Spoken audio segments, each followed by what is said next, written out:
What's up everybody, it's Coach Dragos with Tron Dragon Training, and today I'm going to take you guys through the basic hamstring stretch. The old traditional, put your leg on a chair and stretch your hamstring type of stretch. If you guys are in a rush and you don't want to listen to the whole commentary, check the time below. I'm going to take you straight to where the stretching happens to get the idea of the movement, what needs to be done, and skip all the yappity yap that I'm going to do until I get to there. So if you guys want to see it, check the time. Otherwise, let's dive into it and understand what's happening in your body with it. Alright guys, so let's dive right into it. When we're talking about the hamstrings, we're talking about the back of your leg, right? So just you guys can see me a little bit over here, the back of your leg, starting at the butt, going all the way down to the knee.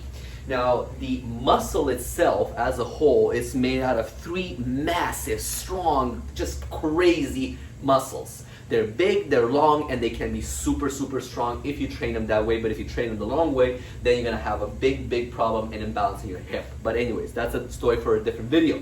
Today we're gonna worry about the hamstrings, and what they consist of is the semimembranosus, semitendinosus, and then the bicep femoris, which has the long head and the short head. But we're just gonna call that, for simplicity's sake, the bicep femoris. Now, the semimembranosus, if you're looking at the back of the person, the way that I always remember this one is the semimembranosus is the one medial to the leg. So the one that pops in on the inside of the leg, approximately right over here.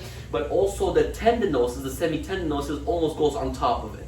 So when you look anatomically at the muscle, you see semimembranosus, then you see again another semimembranosus poking its head from the other side of the semitendinosus. That's because the tendinosus is a smaller, thinner muscle than the membranosus, which is a little bit wider. So it almost gives you the impression that there's two, but there's only one semimembranosus, which stretches a little bit more. Semitendinosus comes on top, and then right next to all of that, outwards most, is the bicep femoris, and that again is a massive muscle. Now they attach right up where your butt is into the ischial tuberosity. Again, I'm not sure if I said that correctly. If you guys have a different pronunciation from my European background, ischial tuberosity is where the all three muscles originate from, and then they insert either in the fibula or the tibia, depending on which muscle we're talking about. So anyways, the muscles themselves are in charge of doing this to your leg, and then they assist in this kind of a motion as well. So depending on which part of the muscle you're using, which fibers of the muscles you're using, they activate and do different kind of motions. But we're not here to find out about the movement of it, we're here to find out how to basically stretch this muscle, right? And it's one of the muscles which almost looks like it's stretched the most, because a lot of people bend over and touch their toes and they put their leg up on something and they stretch it, but it always seems to be the tightest muscle because of the way the leg works, and because of the attachment point and the origin point of these muscles I should say, it's always there's always a high demand on this muscle. There's always a demand for the muscle to perform and to flex and contract, and it's really all the time it's tight. So it requires extra amount of attention when it comes to stretching. So today I want to show you guys just a very basic one, something you can do absolutely anywhere. You go into the stall at the restaurant for a quick break, and you can stretch your hamstring over there if you wish, because you have the toilet right in front of you. So here's what I'm going to ask you guys to do. And to a note on this one, you'll be surprised how many people just absolutely destroy this stretch and do it improperly, although it looks so simple. So you have any kind of object, obstacle, whatever you want to call it, and then the height depends on how flexible you are. So for a beginner, for somebody who's just an average person, just wants to stretch a little bit and get some looseness feeling in the back of their leg, this bench right over here, just to give you an idea, it's a little bit below my knee, so it's not too high. So all you technically would have to do is put your leg up, keep the knee straight, and then bend over it, right? Now, one common mistake is that people start doing this and they go down. Now, depending on the type of tightness you have, or rather I shouldn't say type, I should say the degree of tightness that you have, you'll feel that stretching, but you'll feel it, chances are, right in the back of your knee, just at the bottom, at the insertion points of the muscle, which is a great stretch, but it's not a complete stretch. You're stretching only part of the muscle. The correct way to do this one, and this is where the difference comes between working out and stretching. In cases like this, it is safe to keep your joint straight. So from this point of view, the straighter your knee is, the better it is for the muscle, because now you have that lockout tension point for your muscles to be able to stretch. And this in particular is a very simple and safe way and method of stretching yourself, right? You can hold on to something if you're really not sure about it, or you can be straight and just bend forward. But here's the tricky part. Don't curve your back when you bend forward.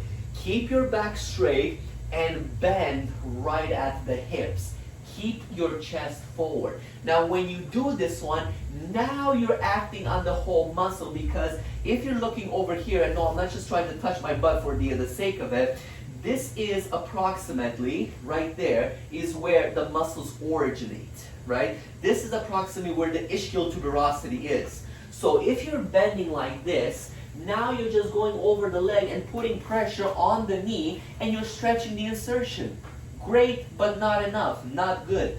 You have to stretch the entire muscle if you want to truly get your muscles loosened. So, all you need to do, keep your back straight, bend right from the hips. Imagine you're fixed from over here and you have a broomstick up your back. You can't bend your back. So straight, chest out, boom, just lean forward. Oh, and that feels so amazing. It's right in the back of the leg over here, and you stretch it down and you hold. And from my other previous videos, you know, I'm just going to do the other leg too. Why not? I want to keep them even. But from my other videos, if you check them out, you remember that breathing is nice and relaxed. 30-second hold, and you just feel the stretch right into it. Friendly reminder, don't pump, never pump. Keep your back straight, lean into it. When you feel that it's the max, that's where you stop, that's where you hold, 30 seconds, break out of it. Now again, you have better flexibility, boom, you throw your leg a little bit higher, and then you lean forward over it. You have gymnast flexibility, put it on the wall if you wish. It is up to you. Now, a little bit of a trick that I'm going to show you guys right over here that I found is when you're leaning forward, at this point, try this. As you're leaning forward, hold on to something if you're not too certain about it, but start moving your body with a straight back opposite to where your hips go. Move it inwards, move it outwards. Your back still stays straight, but you have a little bit of a more push inwards, and then you turn and you push outwards a little bit. What that I find does is that you're putting tension, and thinking of it, second language, leave me alone guys. Thinking of it in this manner, when you're putting that kind of pressure, you have these three different big muscles that are working, especially the membranosus and the femoris, bicep femoris, semimembranosus. These are the massive, the powerhouses of the hamstring. So when you lean, and because they're on an opposite side of the femur, you have a lean to one side that will obviously give you just a slight bit more tension and stretch on one of the muscles, and then you go on the inside and you have that slight little bit more of a stretch for the semimembranosus. I find that really works for me, and I'm stretching all of the three heads, or four heads if you want to be very technical. I'm stretching all of the four heads with just one stretch, leaning straight forward on plane, or I start leaning just a little bit and allow a little bit more stretch and a little bit more tension here and there. I really hope this video made sense to you guys, and I really hope that I kind of answered a couple of questions and corrected, because I can almost bet that most of you guys have done or seen this exercise done somewhere, somehow, and done it yourself too. So it's a very simple exercise, but if these little things like keeping your back straight and, you know, just making sure you breathe properly and relax and stretch, these little things make a huge difference into more properly stretching the muscle. So now, instead of going for this amount of time until you need to stretch again, you can allow yourself a little bit more time to stretch the muscle more properly, etc., etc., etc. If you have any question, guys, or if you want to request new content or have specific questions about what I've just done over here, please drop me a comment below this video. I'll answer you guys within 24 hours. And if you like this video and all my other videos, hit that like and subscribe button. Show a little bit of support. I would really appreciate it, because as I mentioned multiple times, I'm trying to make these kinds of exercise and fitness and health available to everybody, everywhere, at any time. So advice is always free. I love to help you guys out, and I love to put out as much content there as possible, and I hope you guys appreciate that and show me a little bit of like and support with those two little magic buttons: subscribe, like, and oh, if you want the bell too, ring that bell too, because every time I post, which is now on a daily almost, I maybe miss a day here and there, but I try not to, you'll be having your phone ringing off the charts and keeping you up to date with my latest video. Until next time, guys, stay fit, stay strong. My name is Coach Drago, Strong Dragon Training, the flame of fitness.